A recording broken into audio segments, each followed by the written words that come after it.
नमस्कार, times now Bharat पर आपका बहुत बहुत स्वागत है। आपके साथ मैं हूं राकेश पांडे। घड़ी में शाम के 4:50 होने वाले हैं। वक्त हो गया है राष्ट्रवाद का। राष्ट्रवाद में आज सवाल कि महिलाओं के हक की लड़ाई मनुस्मृति पर क्यों आ गई। देश की राजधानी दिल्ली में आज कुछ पोस्टर लगे और पोस्टर लगे राहुल गांधी के सफेद टी शर्ट में बैटमैन की तस्वीर आखिर में थी। कांग्रेस कह रही है, पवन खेड़ा कह रहे हैं कि कुछ हीरो सफेद टी शर्ट में भी होते हैं। लेकिन फिर सवाल यह है कि कल जब हीरो की तरह राहुल गांधी महिलाओं के हक वाले मंच पर थे तो वहां से मनुस्मृति का जिक्र क्यों। सवाल यह भी बीजेपी पूछ रही है कि क्या मनुस्मृति का सही अर्थ समझा उन श्लोक का राहुल गांधी ने जिन श्लोकों को इंग्लिश में कन्वर्ट किया। सवाल यह भी पूछा जा रहा है कि क्या दूसरे धर्मों की कुरीतियों पर कभी बोलेंगे राहुल गांधी। एक रिपोर्ट देखिए, फिर डिबेट की शुरुआत करते हैं।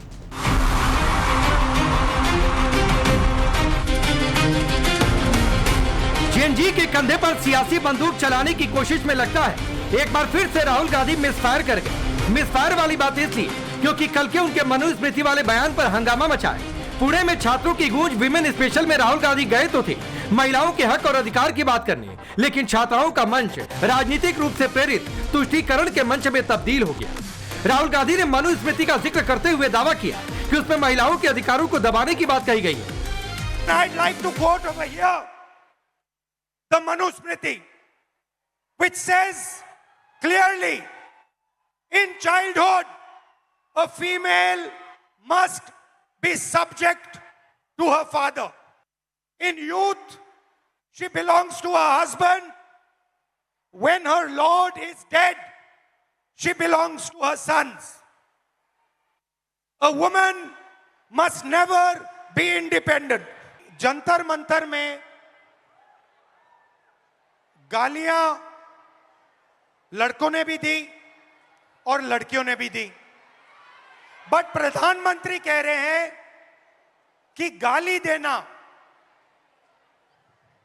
कल्चरल शॉक लगा हमें क्योंकि लड़कियों ने गाली दी।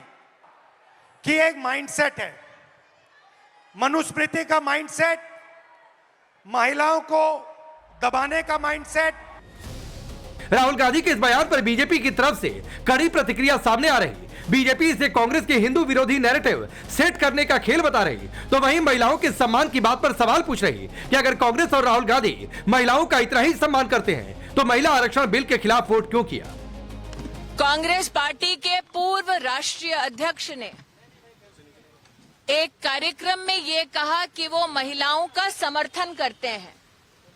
आज मैं कांग्रेस पार्टी के पूर्व राष्ट्रीय अध्यक्ष से ये निवेदन करती हूं, मैं उनसे कहना चाहती हूं विनम्रता पूर्वक, कृपया प्रधानमंत्री जी की इस मुहिम को कि देश की महिलाओं को संसद में नेतृत्व करने के लिए 33% आरक्षण का बिल त्वरित रूप से लागू हो, इस प्रयास में प्रधानमंत्री जी का सहयोग करें। स्टेज पर आकर तो उन्होंने महिला अधिकारिता की बात कही, लेकिन महिलाओं को अधिकारिता देने का सबसे क्रांतिकारी कदम महिला आरक्षण बिल है, जिसको राहुल गांधी विरोध कर रहे हैं, जिसके खिलाफ वोट कर रहे हैं। महिलाओं को अधिकार देना नहीं चाहते। मैं ऐसा मानता हूँ, खाने के दांत अलग है, दिखाने के दांत अलग है। अब जरा एक फैक्ट जान लीजिए, जिस मनुस्मृति को लेकर राहुल गांधी दावा कर रहे हैं उसकी सच्चाई भी उन्हें पढ़ लेनी चाहिए। मनुस्मृति में महिलाओं को लेकर भारतीय संस्कृति के सामाजिक परिवेश का जिक्र है, जिसमें पिता से लेकर पति और पुत्र महिला की सामाजिक सुरक्षा और सम्मान की हिफाजत करता है। उसी मनुस्मृति में यह भी जिक्र है कि जिन घरों में महिलाओं का सम्मान होता है, पूजा होती है, वहां देवता प्रसन्न होते हैं और वास करते हैं। जिन परिवारों में महिलाओं का सम्मान नहीं होता, वहां धार्मिक कार्य बेकार माने जाते हैं। लेकिन राहुल गांधी को सिर्फ उतना ही दिखा जिससे उनकी पार्टी और उनका तुष्टीकरण वाला नैरेटिव सेट हो सके। तो सवाल है कि क्या राहुल सिर्फ और सिर्फ वोट बैंक की राजनीति में सब कुछ ताक पर रखने को तैयार है। Bureau report, times now Bharat.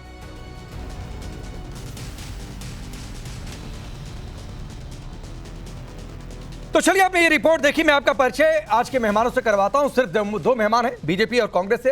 Radhika Kheda जुड़ रही है, भारतीय जनता पार्टी के नेता और प्रवक्ता, और विंग कमांडर रिटायर्ड अनुमा आचार्य जी हमारे साथ जुड़ रही हैं। आप दोनों का बहुत बहुत स्वागत है।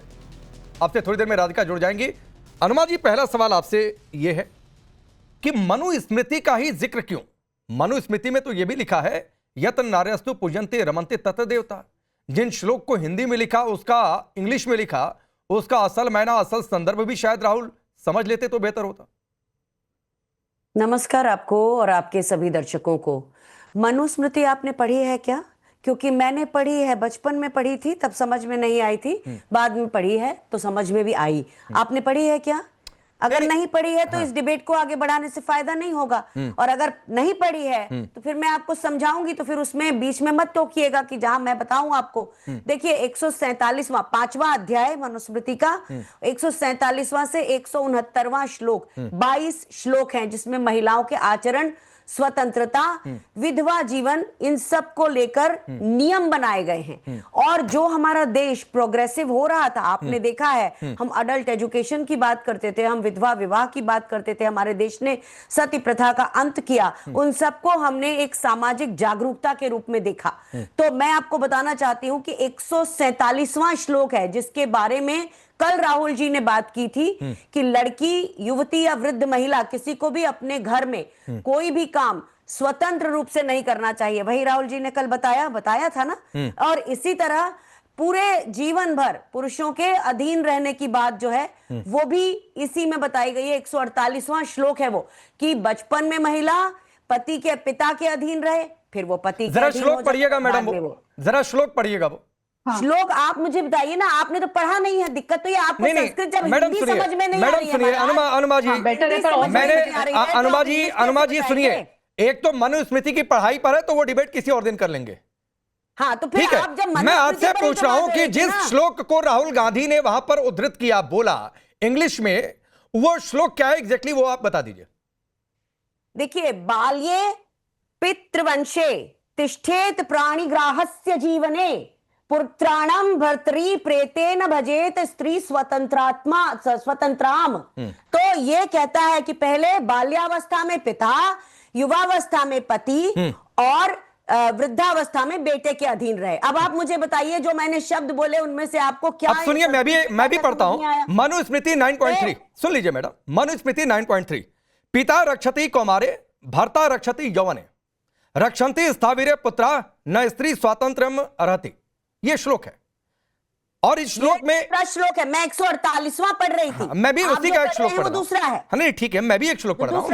हाँ, मैं भी एक श्लोक पढ़ रहा हूं जिसमें यह कहा गया है, सामाजिक सुरक्षा की बात कही गई है, जिसमें एक और श्लोक है यत्र नार्यस्तु पूजन्ते रमन्ते तत्र देवता। मैं दूसरी बात आपसे अनुमाचार्य जी पूछ रहा हूं, क्या राहुल गांधी या कांग्रेस पार्टी, आपको मनुस्मृति में सारी बुराइयां दिख रही हैं, क्या किसी हिंदू ने कभी कहा है कि यह देश मनुस्मृति से चलेगा ना कि संविधान से चलेगा? पहला सवाल। दूसरा सवाल, क्या कभी दूसरे धर्म की कुरीतियों पर राहुल गांधी बोलेंगे? कभी ट्रिपल तलाक, हलाला पर भी बोल लेते? हलाला में क्या होता है? देखिए, ये जो इस तरह का वॉट अबाउटरी है ना, ये देश को तोड़ने की बातें होती हैं। मैं एक अच्छे डिबेट में आई हूं और मैं समझती हूं कि आप महिलाओं के ऊपर डिबेट कर रहे हैं, तो हमें आगे की तरफ जाना है या पीछे की तरफ? अपने घर में भी महिलाएं हैं, आपके घर में भी महिलाएं हैं, जरूर माँ हैं, जरूर बिटिया या पत्नी सब हो सकते हैं, बहन होगी। तो मैं ऐसा समझती हूं कि जो चीज आपको खुद को पसंद नहीं है, सिर्फ एक डिबेट की बाध्यता पीएमओ देता है, उसके कारण क्या हमें उन बातों का समर्थन करना चाहिए जिनको हम प्रोग्रेसिव भी नहीं मानते और नारी स्वतंत्रता सशक्तिकरण से परे मानते? क्योंकि आपको ये पता है कि ये भी है मनुस्मृति ने कि आपके अगर पति की जो से कमाई है, आपके पति की जो कमाई है, 150वां श्लोक ये कहता है कि आपके पति की जो कमाई है उसी में संतुष्ट रहना सीखिए, आपको कुछ करने की जरूरत नहीं है। उसका ये हम उदाहरण निकाल सकते हैं, उस तरह से इसे निकाला जा सकता है कि भाई पति की कमाई में खुश रहिए, घर के अंदर रहिए और प्रसन्न रहिए, और घर का जो भी खर्चा है उसे व्यवस्थित रूप से चलाइए। तो मैं क्या आपको इस तरह से देखूं कि आप आरएसएस के प्रतिनिधि की तरह? नहीं, मैं आपसे ये पूछूं कि हलाला की बात आते, ट्रिपल तलाक की बातें आते आप व्हाट अबाउटरी पर क्यों आ गए?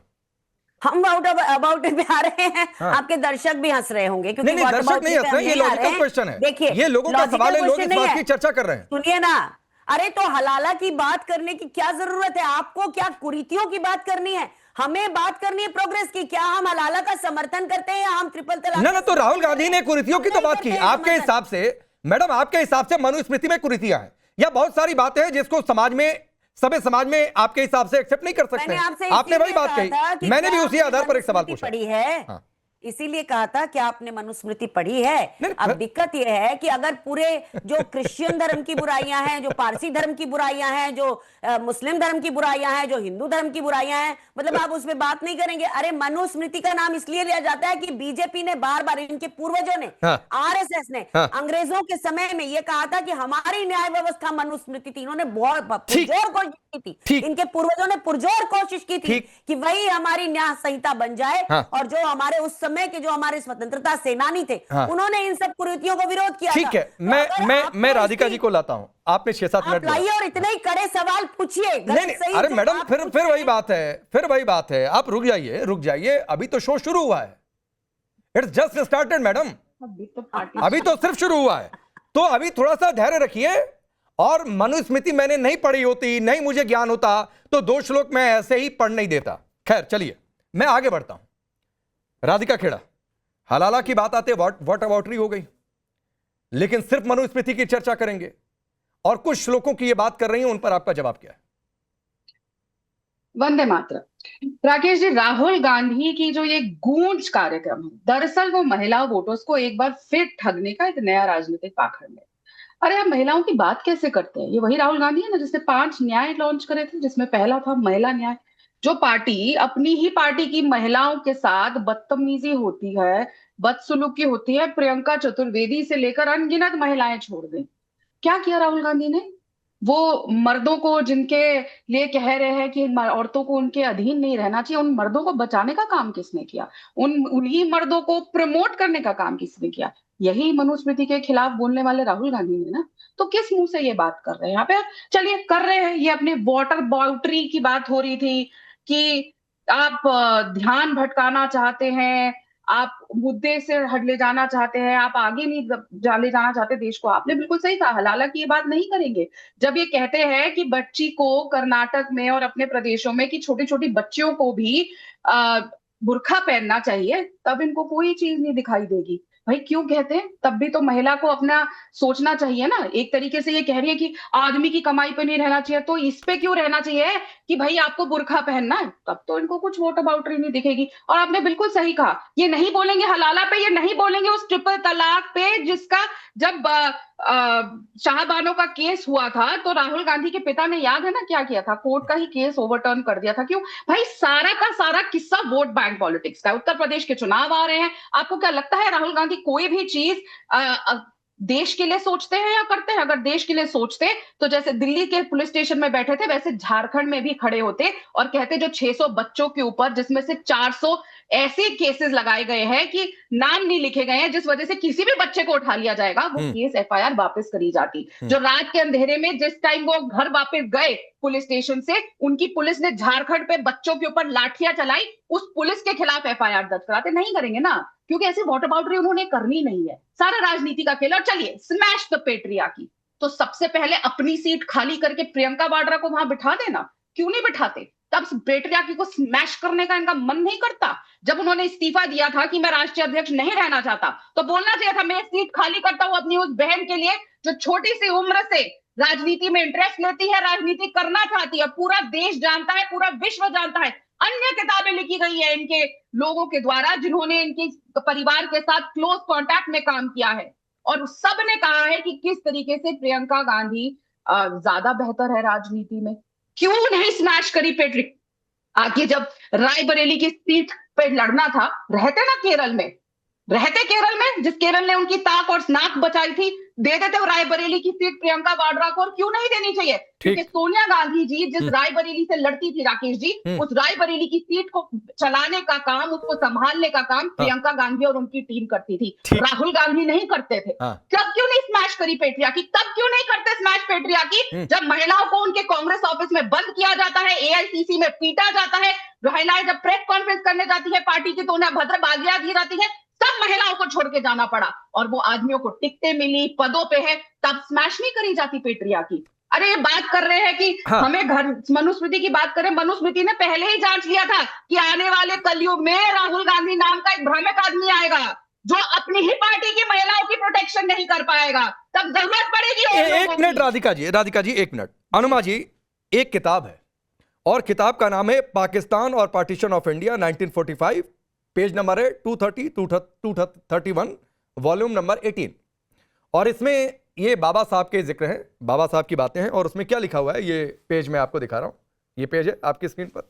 और इस पेज में लिखा हुआ है कि these burqa women walking on the streets is one of the most hideous sights one can witness in India. मैं देखिए, मैं कह रहा हूं हिंदू धर्म में, या मैं किसी धर्म को मैं नहीं कह रहा हूं, हिंदू मुस्लिम सिख ईसाई सभी धर्म है, और सभी धर्मों में कुछ कुरीतियां हो सकती है। हमने सती प्रथा को छोड़ा, विधवा विवाह से यह देश आगे निकला, जो उसमें कुरीतियां थी उससे उनको दूर किया गया, और आज भी तैयार हैं कि कुरीतियों को दूर करिए। लेकिन क्या यह सिर्फ टारगेट करने के लिए नहीं था? और अगर होता तो फिर एक सबकी बातचीत होती उस मंच से। क्या दूसरे धर्मों में कुरीतियां नहीं है? एक तो ना बड़ी मजेदार सी बात है कि आपके चैनल में बात मनुस्मृति की हो रही है, और एक व्यक्ति जो ऐसा लिखा करता था, पढ़ाई अधूरी, डिग्री अधूरी, विकास अधूरा, हाईवे अधूरा, फेंकना हमेशा पूरा पूरा, बूझो तो जानू, वो व्यक्ति आज बैठकर पता नहीं क्या अस्तित्व का संकट आ गया है कि ऐसी बातों को कहने पर उतारू है जिस पे वो खुद विश्वास नहीं करता। बहरहाल, आपका ये सवाल, आप दुनिया की ऐसे 1760 किताबें ले आइए और बोलिए कि इसमें क्या लिखा है और उसमें क्या लिखा है। मैं आपको बताऊं कि जब से भारतीय जनता पार्टी आई है, मेरा अपना गृह प्रदेश मध्य प्रदेश जो है, अगर आप किसी भी फैक्ट चेकर से पूछेंगे तो उसका सालाना जो बच्चियां और महिलाओं के गुमने का और गायब होने का रिकॉर्ड है ना, वो औसतन 30,000 से लेके 1 लाख तक आ चुका है। और पिछले लगभग 10 सालों में मध्य प्रदेश से 2.5 लाख लड़कियां और महिलाएं और बच्चियां गायब हुई हैं। कहां जाती हैं? और अक्सर ये होता है कि भारतीय जनता पार्टी के कम से कम 4 उदाहरण हैं जबलपुर सहित, जिसमें भारतीय जनता पार्टी के ही लोगों के होटल्स में उनकी बरामदगी हुई है। आपको अंकिता भंडारी का केस याद दिला दूं, एक बात समझिए, महिलाओं के खिलाफ अपराध पर यह डिबेट नहीं हो रही है। मैं आपको क्लियर कर दूं, अगर आप करिए, ओहो करने से कुछ नहीं हो जाएगा अनुमा जी, ओहो करने से कुछ नहीं हो जाएगा। ये सही बात है कि महिलाओं के खिलाफ अपराध के आंकड़ों पर आप कहेंगी चर्चा हो जाएगी। राजस्थान में आपकी सरकार रहते हुए एक मंत्री जनाब ने कहा था, नाम आपको याद होगा, कि ये मर्दों का प्रदेश है। तो आप छोड़ दीजिए, मैं फिर कह रहा हूं ये महिलाओं के खिलाफ अपराध पर डिबेट नहीं हो रही। लेट मी क्लियर, ये डिबेट इस बात पर हो रही है कि महिलाओं के मंच पर क्या तुष्टीकरण का एजेंडा चला। अगर मनुस्मृति का जिक्र हुआ तो बीजेपी आरोप लगा रही है कि यह सिर्फ एंटी हिंदू एजेंडा है। वंदे मातरम के बाद आप मनुस्मृति को लेकर आए, दूसरे धर्म की कुरीतियां नहीं दिखती हैं। ये इस मुद्दे पर डिबेट है, इस लाइन पर बोलिए। बुलाते क्यों हो आप? अगर आप ही को बोलना है नहीं, मैं क्लियर कर रहा हूं, आपको नहीं डिबेट की लाइन समझ में आई, बोलिए ना। पांडे जी अब सुन लीजिएगा, बीच में टोकिएगा मत।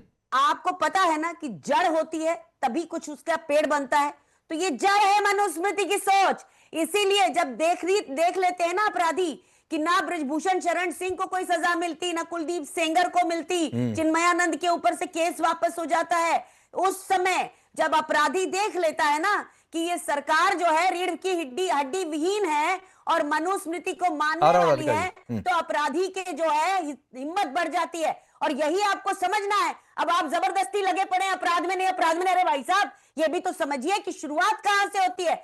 जब लोगों को प्रशासन का डर खत्म हो जाएगा, अपनी सजा होगी नहीं होगी इसका डर खत्म हो जाएगा, तभी इस तरह की घटनाएं बार बार होती हैं। और भारतीय जनता पार्टी के समय में पीड़ित लड़की के ऊपर लांछन लगाए जाते हैं। मनोहर लाल खट्टर को नहीं सुना था कि 80% जो रेप होते हैं वो इसलिए होते हैं कि महिलाएं जिम्मेदार हैं उसके लिए।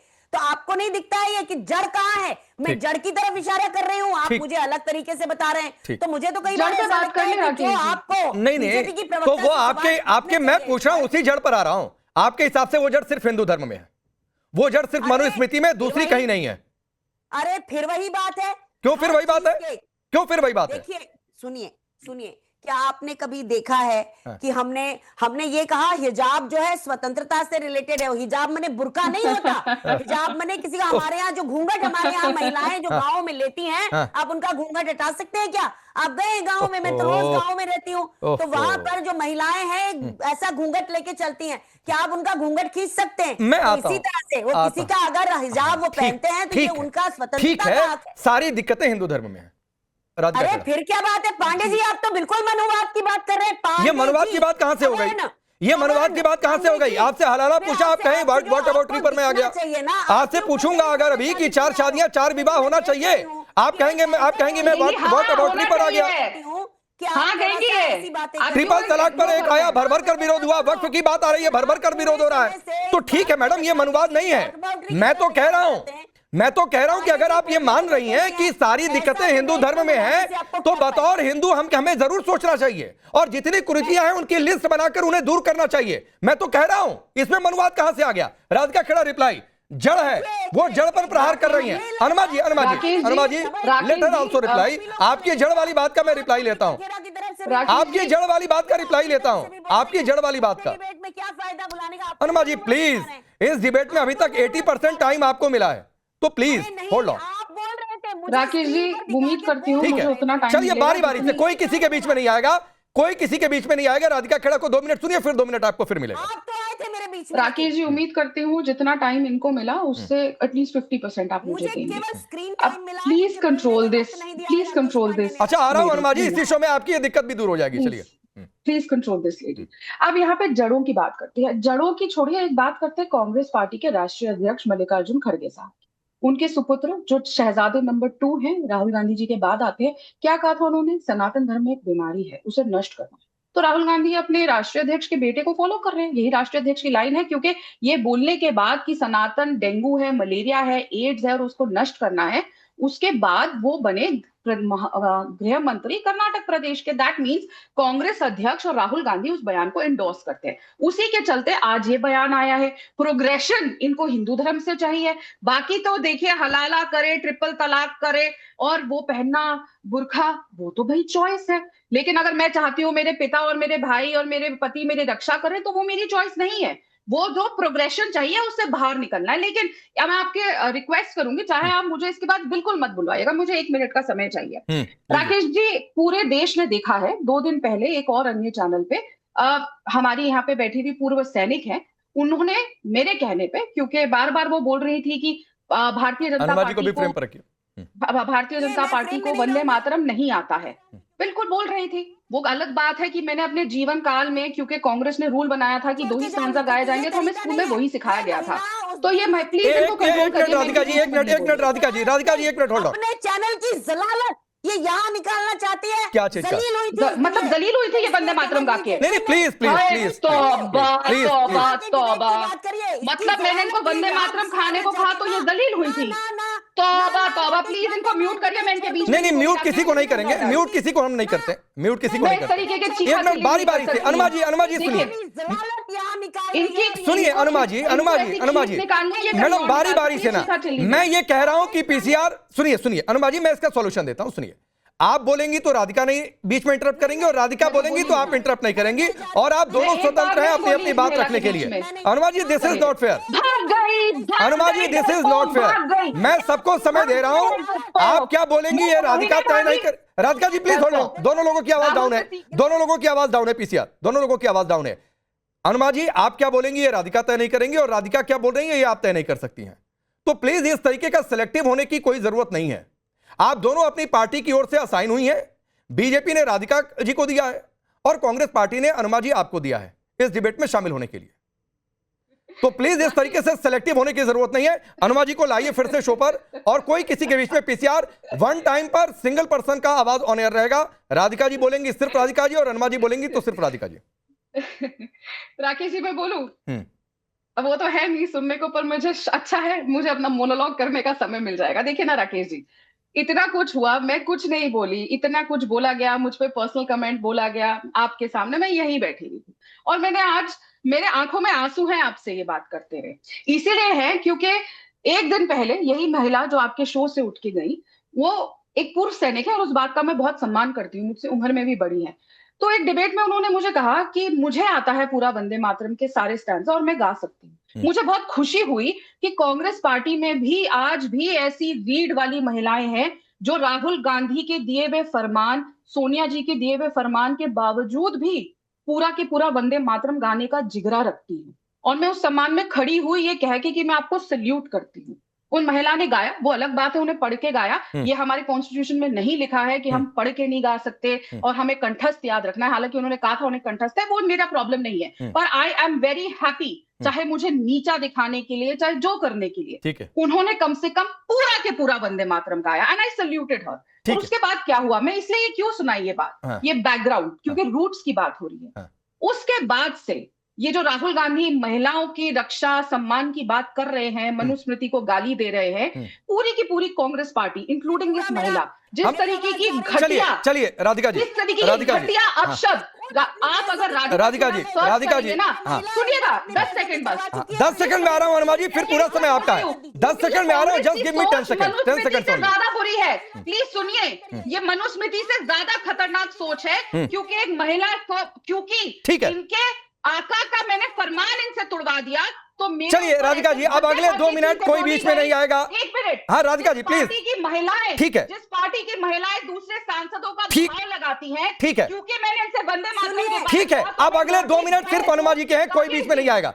मैं भी बीच में नहीं आऊंगा। राधिका जी, राधिका जी कंप्लीट करने दीजिए, बिकॉज़ ये मनुस्मृति की सोच नहीं है, राहुल गांधी की सोच है, जिसको ठीक है, की जरूरत है। ठीक है, हो गया। राधिका जी प्लीज शांत रहिए, अगले 2 मिनट सिर्फ अनुमा जी की आवाज ऑन एयर है। और अनुमा जी ये तो आपकी तारीफ कर रही थी, बिल्कुल इन्होंने आपकी कोई बुराई नहीं की। अगले 2 मिनट महिला सुनिए, आप लिपापोती मत करिए, ये महिला परसों अपनी जलालत खुद करवा चुकी है, मैंने कुछ नहीं कहा था, खुद ने इसने अपने पैर में कुल्हाड़ी मारी और आज जबरदस्ती वो हिस्सा इसलिए लेकर आ रही है कि उस दिन का, अरे कहीं और की डिबेट कहीं और छोड़कर जाइए, जब न्यूज 24 में परसों का दिन दोबारा आएगा तब देखेंगे, आज की बात होनी है, जबरदस्ती लगी हुई, मेरी कोई तारीफ की जरूरत नहीं है, पर ये महिला का जो आदतन है, इनकी तरीके हैं, वो मुझे पसंद नहीं। डिबेट पर जो आज का डिबेट है उसकी बात होगी। तो जो राहुल गांधी कह रहे थे उसमें श्लोक 148 में कहा है कि महिला बचपन में पिता, बड़े होकर जब शादी करे तो पति के और उसके बाद बेटे के अधीन रहे, ये उसमें लिखा हुआ है, मैं ये बात कर रही थी। और राहुल जी के साथ आप देखिए कल इनके जमीन थर्राई हुई है, क्योंकि जिस कदर वहां पे लड़कियां और बच्चियां थी, स्टूडेंट्स थे, उसको देख के बीजेपी को लगा कि इतने राहों में कांटे बिछाने के बाद भी इतना ज्यादा पावरफुल मैसेज गया है, उसके कारण बीजेपी थर्रा रही है। और मुझे तो लगता है कि अगर कोई मेरी ऐसी बेइज्जती किसी आदमी की आवाज आ रही है तो उस व्यक्ति के साथ मैं दोबारा नहीं आती, लेकिन वो इनकी आदत है कि इनको जबरदस्ती उसको वो नॉर्मलाइज करना चाहते हैं। और आप प्लेटफॉर्म देंगे ऐसे लोगों को तो फिर आपको भी यही माना जाएगा कि भाई आप तो एक तो बीजेपी की तरफ से बोल रहे हैं और दूसरे आप मनुवाद के समर्थक हैं। देखिए 150 नंबर का जो श्लोक है उसमें कहा है कि पति के ही कमाई में करिए गुजारा, इसका मतलब है कि आप बाहर मत जाइए और पति की सेवा करिए। अगर पति चरित्रहीन है तो भी आपको उसकी सेवा करनी है और उसके पैरों में, आपका चरणों में आपका सुख होना चाहिए। और धार्मिक अनुष्ठानों से मतलब जो महिला को ही करना है और पति की सेवा के माध्यम से उसे स्वर्ग प्राप्त होता है और पुनर्विवाह नहीं कर सकती वो। आज विधवा विवाह जो हमारे देश में इतना बड़ा, राजा राममोहन राय ने सती प्रथा का अंत किया, विधवा विवाह को भी हमारे बहुत सारे ऐसे महापुरुष हैं जिन्होंने बढ़ावा दिया और उसके कारण महिलाओं को एक अच्छी स्थिति मिली। आप आज जाके देखिए ना मथुरा में क्या होता है, हम देखते हैं कि जो महिलाएं बेचारी जो विधवा होके वहां पर वो भजन गाती हैं, उनकी हालत देखिए, कभी बीमार होती हैं, कोई पूछता नहीं है उनको। तो इस देश में जैसे जैसे मनुवादी सरकार आएगी, महिलाओं के खिलाफ किए गए अपराधों पर दंड नहीं मिलेंगे, जो हम देख चुके हैं। हमारी इतनी बड़ी पहलवान साथी जो थी हमारे देश की, जो हमारी पहलवानों ने जिन्होंने नाम ऊंचा किया था, उनके जो यौन उत्पीड़न का जिसके ऊपर आरोप था, जिसकी एफआईआर भी बड़ी रो धो के करी गई सुप्रीम कोर्ट के संज्ञान लेने के बाद, उसे भी छोड़ दिया गया। तो आप ये देख रहे हैं कि पुरुष को कोई किसी तरह का दंड नहीं मिलेगा और सारा जो जलालत है, जो बुरा है, वो सब महिलाओं के हिस्से आएगा। अगर राहुल गांधी इसका विरोध करते हैं तो क्या बुराई है? नहीं, और बुर्का और हिजाब में फर्क है, बार बार कहूंगी मैं, घूंघट में और पर्दा प्रथा में फर्क है। ठीक है, हमारा घूंघट हम इज्जत के कारण किसी का लेते हैं। अनुमा जी करीब 2.5 मिनट आपने नॉन स्टॉप बोला है। राहुल गांधी ने जो कहा और महिलाओं के हक की, सुनिए अनुमा जी, राहुल गांधी, हाँ बोलिए, मुझे 10 सेकंड दीजिए। बोलिए। व्यक्तिगत टिप्पणी मैंने नहीं की थी। हाँ। अगर व्यक्तिगत टिप्पणी का मैं खुद विरोध करता हूं, मैं किसी को अलाउ नहीं करूंगा, चाहे राधिका जी हो या अनुमा जी आप हो। मैं किसी के लिए किसी भी मंच पर, किसी भी पार्टी के किसी भी नेता, किसी भी प्रवक्ता, किसी भी कार्यकर्ता के लिए व्यक्तिगत टिप्पणी और इसका मैं विरोध करता हूं हमेशा। और ये कोई भी हो, एक चीज और है, एक चीज, ये बिल्कुल कोई भी हो। आखिरी चीज, हाँ। आखिरी चीज, हाँ। व्यक्तिगत टिप्पणी नहीं करना है ये आपने बोला, हाँ। लेकिन पहले भी अपना जो पुराना जो जलालत मिटाने के लिए वो छोड़ मेरा दीजिए प्रयोग वो कर रही बात थी। ना। राधिका तो- सुनिए, एक तो आप जिस चैनल पर हैं, मैं राधिका जी से भी कह रहा हूं और आपसे भी कह रहा हूं, आप जिस चैनल पर हैं सिर्फ उसकी डिबेट करिए। आप कल किस चैनल पर क्या करके आए वो उससे मेरा लेना देना नहीं है। प्लीज मेरे चैनल पर है, मेरे शो में है, मेरे शो की बात करिए, मेरे चैनल पर बात करिए, और पिछले शो में आपने मेरे साथ क्या अपनी बातें रखी उसकी चर्चा सिर्फ करिए। तो राधिका प्लीज आप भी छोड़िए और अरुणा जी आप भी छोड़िए, आपने कल क्या मैं किस तो चैनल पर शुरू किया नहीं था? करती। हाँ नहीं मैं ठीक है, शुरू नहीं करती, छोड़ मुझे दीजिए। बोले। शांति धारीवाल, आप जड़ की बात कर रही थी राधिका, 30 सेकंड बस और दे दीजिए। आप जड़ की बात कर रही, शांति धारीवाल आपकी पार्टी के नेता हैं, राजस्थान सरकार में अशोक गहलोत जी की सरकार में मंत्री थे। उन्होंने कहा यह था, चर्चा चल रही थी और उन्होंने कहा था, दुष्कर्म के मामलों पर चर्चा चल रही थी और उन्होंने कहा कि राजस्थान तो मर्दों का प्रदेश रहा है यार, उसका क्या करें। यह कौन सी सोच है अगर आप सोच की बात करती हैं? अनुमा जी। मुझसे सवाल पूछा गया हाँ जी है। हाँ जी हाँ जी, कांग्रेस के ही नेता हैं। देखिए देखिए, कांग्रेस ने कभी भी इस तरह के मिसोजिनिस्टिक रिमार्क्स का कभी समर्थन नहीं किया है। अगर किसी ने बोला है तो उसके कोई भी कांग्रेसी उसके साथ नहीं, मैं तो बिल्कुल ही नहीं हूं। मैं एक चीज आपको बता दूं राकेश पांडे जी, बहुत क्लियरली बताती हूँ। देखिए, भारत की जो सेनाएं हैं जहां से मैं आती हूँ, उन सेनाओं में अगर कोई महिलाओं के साथ कुछ गलत काम करता है तो सीधे सीधे कोर्ट मार्शल होता है, लेकिन वो भी अब होना बंद हो गया है। आपको पता है, ऐसी 2 महिला फ्लाइंग ऑफिसर और ऐसे लोग हैं जिन्होंने अपनी बात रखी लेकिन उनकी बात की सुनवाई नहीं हुई। तो इसको आप कहां पे कहेंगे? ये सरकार के कारण ठीक होता है, चलिए मैं राधिका जी को समय देता हूं। 3 से 4 मिनट आपने बोला, 3 से 4 मिनट बोला राधिका जी। 6.5 मिनट राकेश जी, 6.5 अगले 2 मिनट आपके लिए, टाइम 2 कर से रही 3 थी मिनट। मैं। 6.5 मिनट बोली और यहाँ पे मैं फिर वापस आऊंगी। जड़ों की बात हो रही है, कह रही है कि मैं ऐसे मिसोजिनिस्ट शब्दों के साथ नहीं हूँ। टंचमाल इसी प्रदेश से आती है ना, जिसके नेता ने कहा था मीनाक्षी नटराजन जी को। उसके बाद उनको मुख्यमंत्री चेहरा, प्रदेश अध्यक्ष, राज्यसभा, राहुल गांधी के गुरु हैं वो, याद है ना आपको? अभी भी राहुल गांधी को एडवाइस वही देते हैं। मध्य प्रदेश में सरकार में क्या होगा क्या नहीं होगा, उनके लिए तो उन्होंने सिंधिया जी को तक बाहर निकाल दिया। तो ये है मिसोजिनी। कितनी आवाज उठाई इन्होंने? राधिका खेड़ा को कमरे में बंद किया था। पवन खेड़ा के पास सबूत है, जाके मांग लीजिएगा, आज फोन करके पूछिएगा कि उनको जो रिपोर्ट आई थी उसमें क्या लिखा था। कितनी आवाज उठाई इन्होंने? मिसोजिनी की बात करती हैं तो महिलाओं को कैसे छोड़ दे। सुप्रिया शिनेट मंडी में भाव लगा रही थी कंगना रनौत जी के, अभी भी उस पद पे ही है जहां तक मुझे पता है राकेश जी। कितने आवाज उठा ली इस महिला ने? महिला कांग्रेस की अध्यक्षा जब भी इस प्रदेश पार्टी के अंदर कुछ गलत होता है चुप हो जाती है। आपको पता है राकेश जी, सोशल मीडिया की हेड होती थी दिव्या स्पंदना। वहां पे एक लड़की ने कंप्लेंट करी कि एक चिराग नाम का आदमी है जो सोशल मीडिया का उनका सेकंड इन कमांड है, वो उसके साथ सेक्सुअल हैरेसमेंट करता है। आपको पता है कांग्रेस पार्टी की वो दिव्या स्पंदना ने, वो आज भी उनकी ट्विटर प्रोफाइल पे है, उस आदमी का कैरेक्टर सर्टिफिकेट जबरदस्ती अपनी इंप्लॉय से साइन करवाया that he stands a good character. वो आदमी उसके बाद अरेस्ट किया गया। उसके खिलाफ क्या हुआ? दिव्या स्पंदना के खिलाफ, जिसने उस महिला का चरित्र हनन करने किया। और मैं हाँ बोलूंगी, मैंने आपको क्यों, जब बात यहाँ पे जड़ की हुई इसीलिए मैंने बताया क्या हुआ। लेकिन मैं ये भी बता रही हूँ कि कांग्रेस की चाहे ये बैठी हुई महिला हो, चाहे अलका लांबा हो, चाहे अन्य इनके आदमी, पुरुष, औरतें जितनी हो, उन्होंने जितनी अभद्र टिप्पणियां करी, क्यों? क्योंकि मैंने इनसे पूरा के पूरा वंदे मातरम गवा दिया। भाई मैं तो चाहती हूँ रोज मुझे गाली दो, लेकिन कांग्रेस प्लीज उससे बात छोड़िए राधिका जी, प्लीज प्लीज। मैंने पहले कहा था, अनुमा जी होल्ड ऑन, मुझे देखने दीजिए। राधिका जी मैंने कहा था आपने कल किस चैनल पर क्या किया। Please don't quote this, don't quote this. कल की बात नहीं कर रही, प्लीज नहीं करिए, मेरे शो में मेरी बात करिए। मैं आज की बात कर रही हूँ राहुल जी, मैं आज की बात कर रही हूँ राकेश जी, मुझे टोकिए मत। ये औरत मेरे खिलाफ बहुत पहले से, मैं इनके खिलाफ कुछ नहीं बोली, ये कंटिन्यूस मेरे खिलाफ जहर उगल रही है, लेकिन आपने उनको एक बार नहीं रोका और आप मुझे बार बार इस बात पे रोक रहे हैं। कल की बात, मैं आज की बात कर रही हूँ, मैं राहुल स्मृति की बात कर रही हूँ, जिसमें उनके मेन सारे राष्ट्रीय प्रवक्ता से लेके उनके लीडर्स मुझ पे भद्दी टिप्पणियां कर रहे हैं और पर्सनल रिमार्क्स लाइक मोटी बहस कर रहे हैं। क्या अगर कोई लड़की मोटी होती है तो राहुल स्मृति के अनुसार उसको पॉलिटिशियन नहीं होना चाहिए? क्या ये सोच इस पैट्रियार्की को नहीं टच करना चाहिए? अनुमा जी मैंने ये नियम तय किया था मैडम, कोई किसी के बीच में ना बोले। आपने करीब 5 मिनट बोला, अभी 2.5 मिनट हुए हैं राधिका जी को बोलते हुए। 1 मिनट और उन्हें बोलने दीजिए, फिर आऊंगा आपके पास भी। जब महिलाओं को हाँ ठीक है, अगला 30 सेकंड में राधिका जी अपनी बात पूरी कर रही है, फिर आपको 1 मिनट दूंगा। 30 सेकंड में राधिका जी कंप्लीट करिए प्लीज। अनुमा जी नहीं अच्छा लगता है मैडम, प्लीज।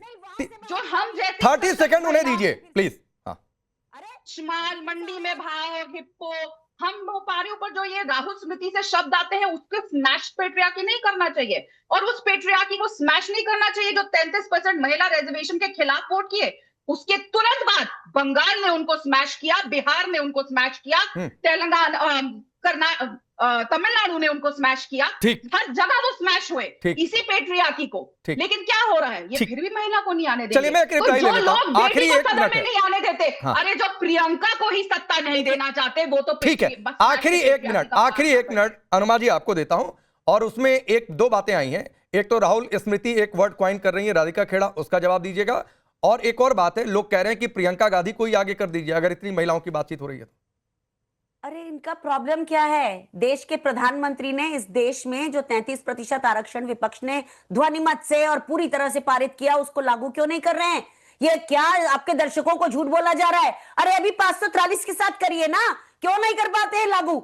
असल में नीयत खराब है। दूसरी बात यह है कि इस देश के प्रधानमंत्री को बात करने की तमीज नहीं है। उन्होंने क्या बोला? जर्सी गाय, कांग्रेस की विधवा, 50 करोड़ की गर्लफ्रेंड, मुजरा, मंगलसूत्र चुरा लेंगे। देश का प्रधानमंत्री भाषा की मर्यादा भूल जाए तो वो देश पतन की तरफ ही जाता है। चलिए वक्त इतना ही है। बात भाषाई मर्यादा की नहीं हो रही थी अनुमा जी, बात इस बात की हो रही थी कि बीजेपी आरोप लगा रही है कि क्या ये तुष्टीकरण की सियासत हुई महिलाओं के मंच से। ये बहुत अच्छी बात है कि राहुल गांधी एक विमेन स्पेशल हुआ छात्रों की गूंज में, लेकिन उसमें सिर्फ एक धर्म पर टिप्पणी की गई जो बीजेपी कह रही है। क्या ये ठीक था? क्या ये उचित था? क्या दूसरे धर्म की कुरीतियों पर बोलना नहीं चाहिए? और क्या जब बोलेंगे या सवाल करेंगे तो वो व्हाट अबाउटरी में आएगा? आप सबका बहुत बहुत शुक्रिया आप दोनों का।